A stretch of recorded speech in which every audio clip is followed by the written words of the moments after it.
libondo ilanga ezali okangama na ngolu oyo kobungisa te bokangami na yo.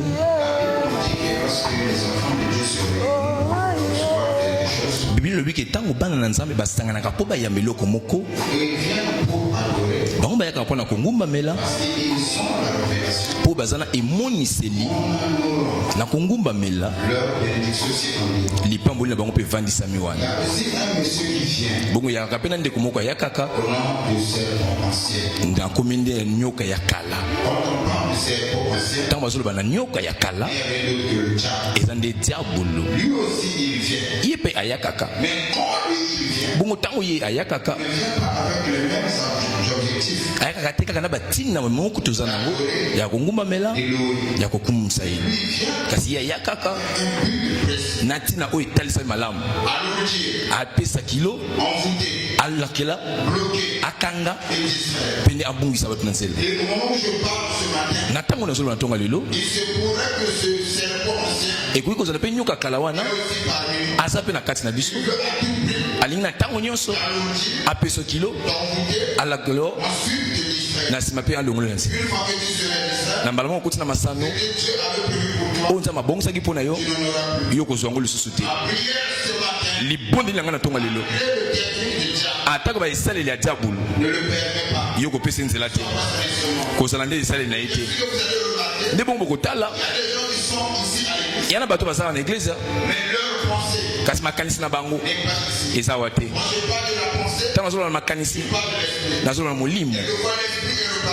Ntango mosusu molimo ezoki na ndako na kotala na mosala na mabongisi moko na bokutani moko na eloko moko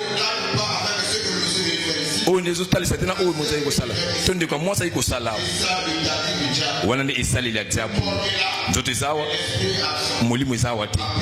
Libondeli na nga ntongo ya lelo baesaleli nyonso ya mununguna elongama na kombo na Yesu. Iyo nde ezokoma te nayiki mpiko wana baesaleli nyonso o monguna akoleka nango yango elongama na kombo na Yesu. Eloko ya liboso na kosenga na eglise soko koyemba nanga nzembo oyo kaka nzembo uti koyemba bayemba koyemba yango tikala ngo singana mpo yemba ngo na biso mpe na koyemba zala bokangami na ngolu wana.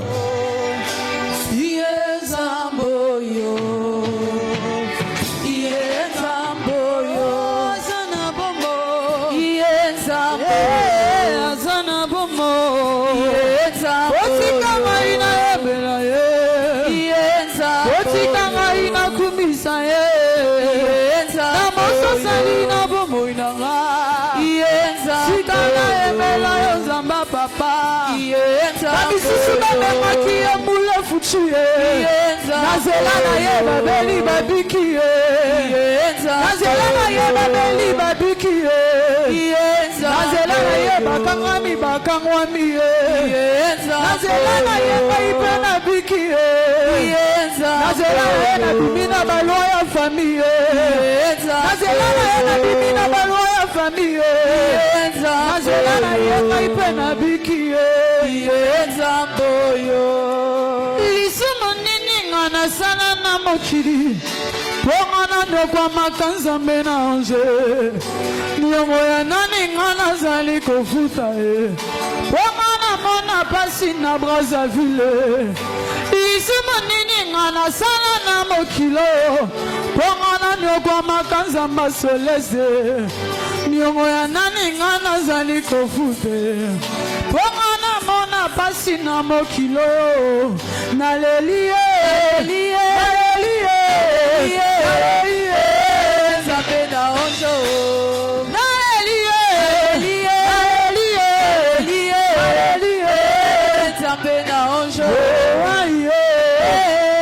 Zape na onjo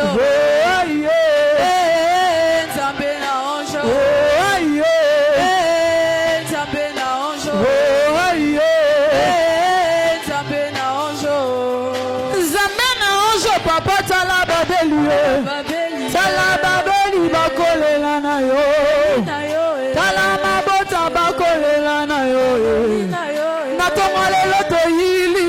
na ye Nzambe na ange papa tala mabota ye Natongo lelo biso toyili boso na ye Nzambe na ange papa tala babeli ye Tala mabota bakolela na yo Otoleli ye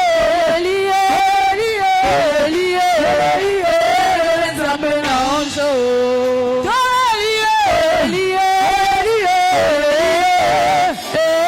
Nzambe na anjo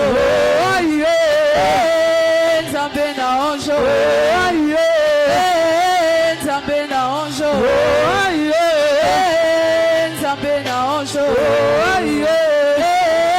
Nzambe na anjo Okile zokisanga potana motema Bandoki bayibanga esengo nanga Bandoki bayibanga lipamboli nanga Bandoki bayibanga mabota nanga Bandoki bayibanga mosala nanga Oya wezongisa esengo nanga Oya wezongisa esengo nanga Oya wezongisa esengo nanga Okile zokisa ngai potana motema Bandoka libota batraire ngai Mokile zokisa nga potana motema Bandoki bayibanga esengo nanga Bandoki bayibanga lipamboli nanga Bandoki bayibanga nde chance nanga Oya wezongisa esengo nanga Oya wezongisa esengo nanga Zamba ange zongisa esengo nanga Zamba celeste zongisa esengo nanga Oya wezongisa esengo nanga Natongo lelo ngai na ye pai na ye Zamba papa zongisa esengo nanga Oya wezongisa esengo nanga Aye Nzambe na anjo Aye Nzambe na anjo Aye Nzambe na anjo Aye Nzambe na anjo Fungola maboko na yo Matondo kolo Matondo molimo santo Yo nde moninga bokotono Yo oyo zanga katene sika bokutani Tozo likia na bozalisi na yo Lokola ntoma lobi Na kokaka nyonso Na oyo azopesa nga bokasi Pesa biso makasi na tonga lelo Kokisa na tina niyo mimiso na bisika Nyonso pona maloba na yo Tozongisi na maboko na yo ya bule Limbisa oyo esepelisi na bomo inezo Mawana yo Ezala nelbula na biso Na kombo na Yesu Basanto baloba iyo Bongo iko betela nzame maboko Na kosepela obeta maboko Na kosepela obeta maboko Beta lesu maboko Bakisa suko beta kolegande kwa zape na yo Yo kobisa ngolu suna itambo ya lisakoli Sala ngona lisakoli Pona bato misatu Yebisa bango Ezande Tango na yo Pona bato misatu Ekomi ngunga na yo Sala ngona nsengo Yozo nzima ki ekomi tango na yo Sangisa maboko mibale bimana na kosambela Ezande tango na nga kembo Ekomi tango na nga ya kobota Ekomi tango bikuke fungama Niyo na kosala makambo na makasi te Makambo ekotambola yango moko Sangisa maboko mibale bimana na kosambela Moto nyonso azosambela kozanga yo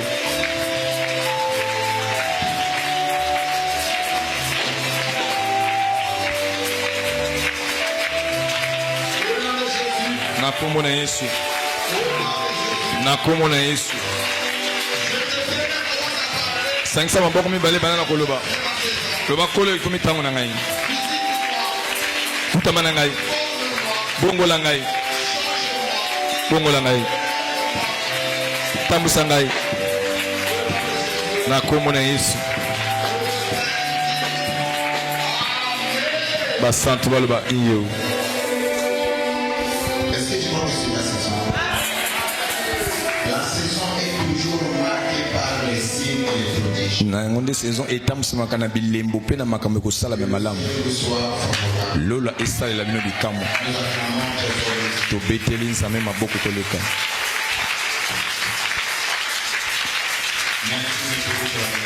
Matondo tovanzi mpona lokumu na nzambe.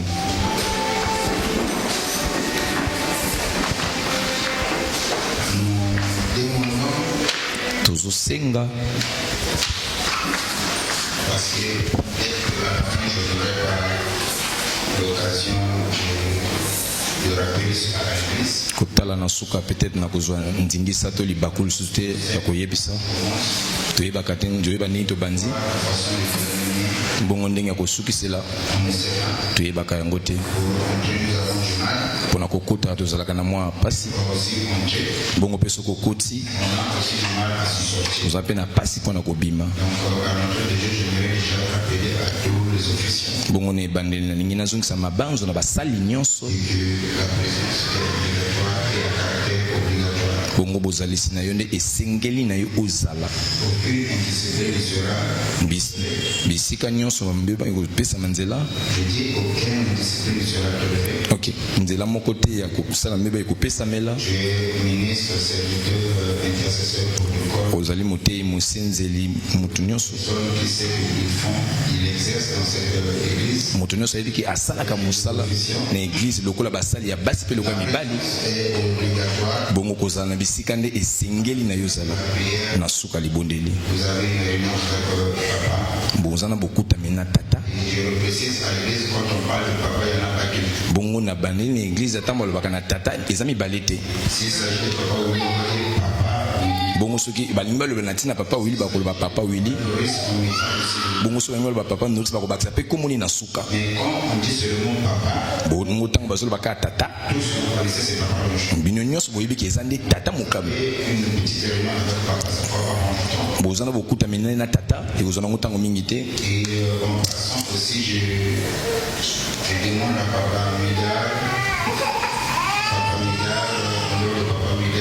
kolongola papa Meda, papa Bernalin P, papa JVP, papa Firmin, papa Bernalin, papa Meda, papa JVP, papa Nyanga. Et à la fin de la prière aussi, en dépit de ce que nous allons nous enquêter. Nasuka mabondeli kolongola na oto kosolola na biso nyonso esangana basali. Et vous avez aussi une petite réunion avec papa Blanche. Bino pe bozana bokutani mokie na tata. Pour que je peux oublier, je peux m'emporter. Et que vous allez na bosani na memami. Porte la fatigue. Atako bolembi. Donc on discute pas, on communique pas, ne parle pas. Soki ya solo na solo na binote bokende te. Donc c'était ça un peu le message. Bongo ezalaki wana nde sango koloba na bomoke na bosana. Amen. Est-ce que tu sens la joie? Bongo yozali na esengo. Alors nous croyons que nous poursuivons. Tozondimaki tozokoba na liteya na biso. Petit à petit, moke tozokende liboso. et ce matin, je suis heureux de vous revoir. Na tongo lelo naza na esengo komona bino. Très heureux. Esengo makasi. Et la Bible dit que ce n'est pas une celui qui veut, mais celui qui court. Bible elobi ezalaki te na nzela ya moto azolinga akima to na nzela asepeli. Et celui à qui Dieu fait grâce. Bongo na nzela oyo nzambe asaleli ye ngolu. Fait grâce à qui il veut. Nzambe asalaka ngolu na oyo ye alingi. Quand il veut. Na ngonga oyo alingi. Et au moment où il veut. Bongo na ntango oyo alingi. Donc si nous sommes comptés parmi les vivants, Bongo biso soki totangami na bato baza na bomoi. Wana eza na bokasi na biso te. Eza ngolu na ye. et je crois que c'est une grâce Bongo na nzimiki eza ngolu. de compter parmi les vivants. Batanga yo na kati ya bata bomoi na ntongo lelo. Parmi le Seigneur Jésus Christ, c'est cette grâce. Et il nous a accordé. Oyo apesi biso. Est-ce qu'on peut l'acclamer? Bongo koyi kobetela ye maboko. Koyi kotombola ye. C'est une grâce Ezali ngolu. qui nous a fait Oyo asali biso. de compter parmi les vivants. Batanga biso na bata bomoi. Amen. Ema. Alors, nous poursuivons encore notre objectif. Tozali tozali kokende su liboso na tina na biso. C'est la bénédiction des peuples. Ezali lipamboli ya libota. C'est l'école de Dieu, c'est un instrument que Dieu utilise. Bongo mosali na nzambe azali esaleli o nzambe asalelaka. Quand il veut lever, quand Tango il veut protéger. alinga pambola alinga tombola alinga batela. Dieu utilise cet instrument. Nzambe alekaka na nzela na moto wana mpona pambola libota na ye. Je pose toi comme ce matin. nazondima kende kuna na ntongo lelo Parler librement. mpona lobela bino na bosomi nyonso. Utiliser ce micro comme étant un bongo nga nazwi mikro oyo lokola esaleli. Ce micro me permet de échanger avec vous, mikro ezopesa nga nzela nasolola na bino m'écouter avec facilité. yoka koyoka nga na pete nyonso. Donc le pasteur, mobateli pa te c'est un instrument que Dieu utilise quand il veut parler à son peuple. bongo aza eloko oyo nzambe asalelaka ye ntango alinga lobela alinga siba libota na ye. Il utilise les instruments. nzango ntango mosusu asimbaka na nzela biloko ema. Le micro n'a pas de valeur s'il n'y a pas un utilisateur. bongo mikro eza na motu ya te soki mosaleli nango aza te. Le pasteur n'a pas de valeur s'il n'y a pas un Dieu qui va communiquer. mobateli pa te mpe aza na motu ya te soki eza na nzambe moko oyo akolobela ye mpo ye aloba. Voilà pourquoi nous disons que tout le don parfait vient de Dieu. bongo tolobaka makambo nyonso malamu ewutaka na nzambe. Que le ciel vous soit favorable. lola esalela bino bikamu. Que Dieu vous bénisse richement. nzambe apambola bino ya koleka. J'insiste encore que Dieu vous bénisse richement. nayeki mpiko nzambe apambola bino ya koleka. Je croyais que tu allais être heureux et de la joie en même temps. nakanisaki onge ozala na esengo mpe esengo ya mbala moko. Ta façon de me donner amen là ne me convainc pas. namoni lolenge na kopesa nga iyo ezondimisa nga te.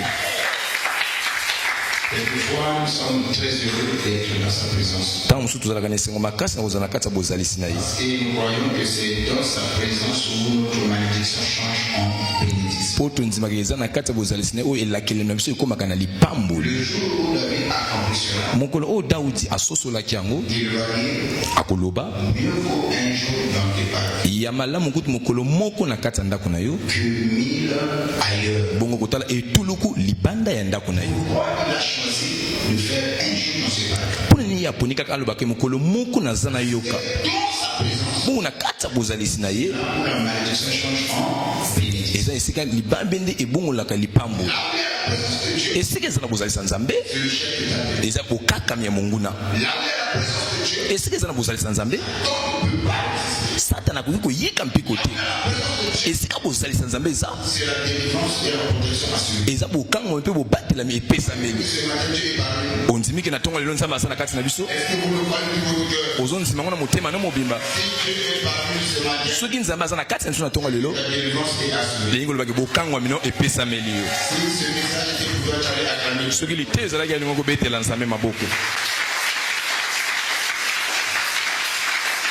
Non, tu n'acclames pas. Je veux que tu acclames. yo ozobeta maboko te na kosepela obeta maboko. Tu mets amour à l'égard de Dieu. eza lolenge no ya kotalisa mpenza litatoli na nzela ya nzambe mpo ye azangaka te na esika bokutani. Écoutez, il dit une chose. yoka alobi eloko moko Là où Dieu, trois personnes s'assemblent à son nom, bisika mibale to misato ya bato basangani na nkombo na ye ye aza na katikati na bango. n'a jamais manqué au rendez-vous. atikala kozanga te na esika bokutani. Voir ce matin, nazopesa bino ndakisa ntongo lelo azali awa parmi nous. na katikati na biso. Dis à celui à côté de toi, yebisa oyo aza pene na yo Dieu est parmi nous ce matin. nzambe aza na katikati na biso na ntongo ya lelo. Chambre de partenaire, tala ndeko mosusu dis Dieu est parmi nous ce matin. yebisa ye nzambe aza na katikati na biso na ntongo ya lelo. Dieu est parmi nous. bongo soko nzemiki nzambe azali betela ye maboko.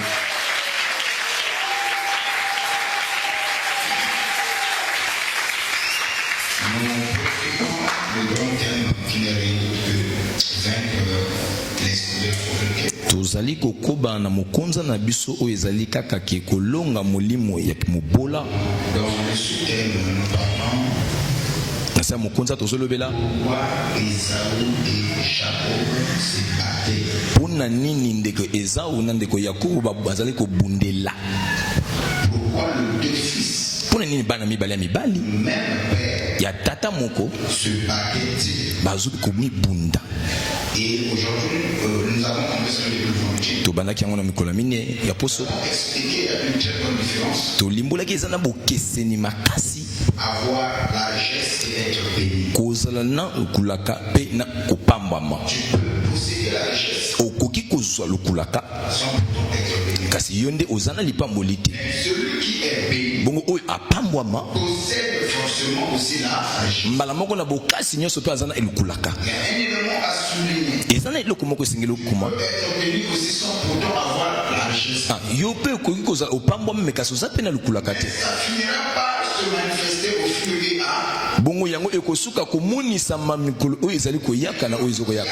le regard des hommes, bongo eza emoneli ya bato, la pensée des hommes, mabanzo ya bato, la pensée de Dieu. bongo mabanzo ya nzambe. Si on se posait la question soki tokoki kotuna motuna awa, qui se l'échappait, soki bakotuna moko na biso awa nani apambwama, tu diras à un monsieur de ton quartier, okoyebisanga eza ndeko moko esika ovandaka une belle maison, oyo atonga ndako monene ye nde moto apambwama. c'est un monsieur qui roule avec une voiture G2. ya moto azotambwa na motuka ya jeko ya panisani J'écoutais, jetour.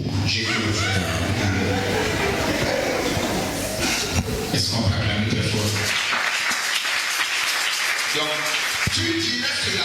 okoyebisa yango Ah, le frère là, il a un G2. ndeko aza na motuka ya jetour Forcément, il est béni. ya makasi ya sapambwama. Mais quand on va questionner Dieu, me ntango bakotuna nzambe il dira la bénédiction, ce n'est pas seulement les biens matériels. bakoloba lipamboli eza kaka te biloko. Et d'abord, question des choses spirituelles. lipamboli eza nani likambo ya makambo molimo. Et quand une personne est bénie spirituellement, bongo ntango moto apambwama nani na molimo, les bénédictions vont entraîner maintenant des conséquences physiques. bongo lipamboli wana ekobanda sikoyo kopesa biloko bakoki komona kosimba. Et nous avons pris le cas de Joseph. bongo biso tozwaki ndakisa ya josefa. Joseph était béni. bongo josefa apambwamaki. Mais quand Joseph était béni, bongo ntango josefa apambwamaki il n'avait pas d'abord la richesse. ayaki nani na lukulaka te. La richesse s'est manifestée au fil de temps. lukulaka ebani kotalisama na batango ezali koyaka. Et c'est qui montre que ce jeune homme l'a aimé. bongo ezalaki na bilembo ezotalisaka elenge oyo apambwama. C'est vrai, a eu son cause. bandeko ne bayini ata na lisusu na likambo te, azalaki mpe ya yambo te. Les gens l'aimaient sans cause. bato bazalaki kolinga te kaka na ntina te, Les gens l'aimaient. bato akolinga ye Et lui, c'est forcé. na ntina ke ye asala makambo na makasi te. Il a assisté à un de ses frères. bongo nde yango etelemisi molino na kati ya bandeko na ye. mpo na nini yo tata alingaka kaka yo, bongo mpo nini tata alingako makasi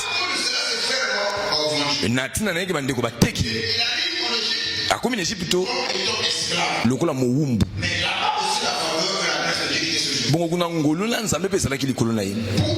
Pour une première fois dans l'histoire, na mbala liboso na lisolo c'est toujours le patron ou le maître qui bénit le serviteur. ezalaka kaka kumu to mokonzi moto apambolaka mosali na ye. Si la Bible nous montre quand Dieu a entouré ou Dieu a à côté de toi, des hommes ou des femmes bénis, awa biblia ezotalisa biso ke ntango oyo oza penepene ya basi to mibali bapambwama, présence dans ta vie de béni. ntango mosusu kozala na bango wana nde ekopambola yo. Leur présence dans ta vie kozala na bango wana bozalisi na bango ekopambola yo, te bénit. ekopambola yo. Laissez-moi extrapoler tout petit. botikanga na bakisa mwa maloba na likolo na Il y a yango. des pasteurs bénis et des pasteurs riches. ezali na babateli pate oyo baza na lipamboli yana bamosusu baza na lukulaka.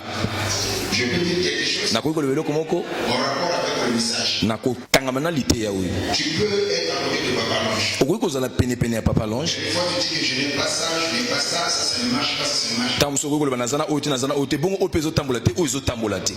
Mais je crois, na banzi na nzimi côté tu as la paix. na penepene na nga oza na kimia, Tu as la paix. oza na kimia. Pourquoi tu as la paix? mpo nini oza na kimia? Parce que je suis béni. mpo nga na pambwama.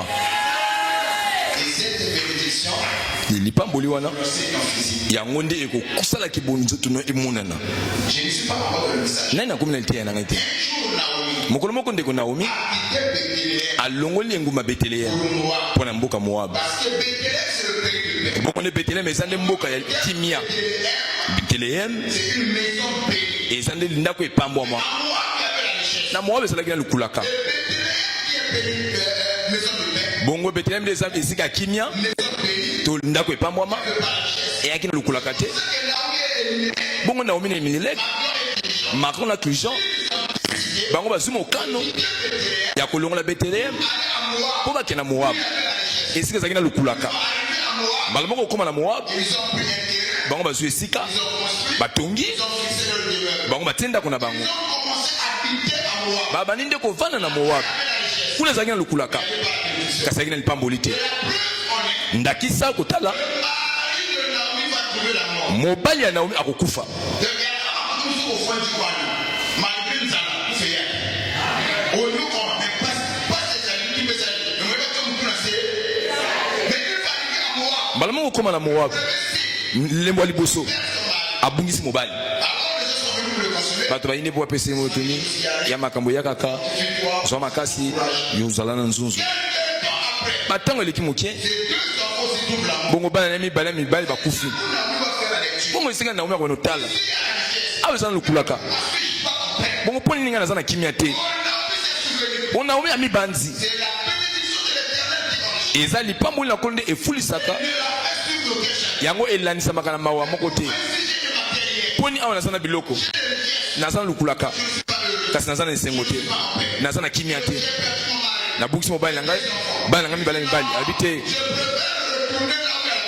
Sengele ngana zonga esika zana lipamboli. Ya mawa netango ya yiko temisa mabanzo.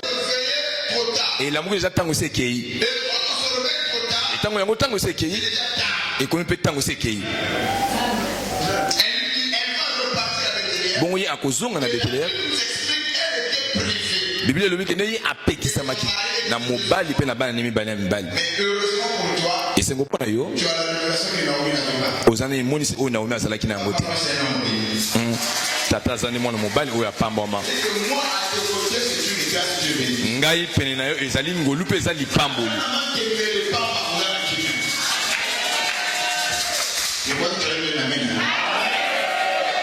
Et puis il y a la tradition à l'église, il y a la continuité, il y a ça, il y a mais il y a un rare. Pourquoi? Parce qu'après nous avons un homme. Parce que moi j'ai la Bible. Dans notre Bible, je vois aussi. Dans mon appel. Lorsqu'il avait l'air de Pierre. Ah, tant on dit maman bouclé a pétole à quoi il n'a pas non. Pierre n'avait pas la volonté de pouvoir. Pétole à zalaki na mukano te akuma makasi akola na nzambe. Yesu akobikisa nani maman bouclé na ye. O te pétole abilaye na kimia nyonso. Wana ndi nzambe. Tant musunza mabikisa kakuta makana bino. Pour ne pas le cœur de votre père soit tué. Amen. Et ça te pose au samedi belé.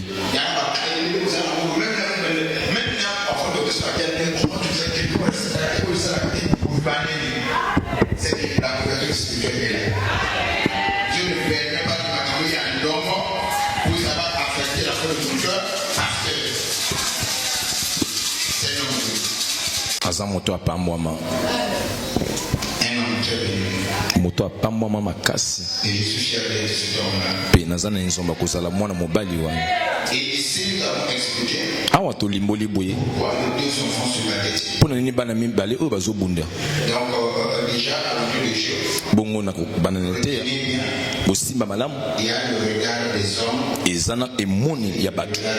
Bongo emoni lipe ya nzambe. Si on peut poser la question à tout père.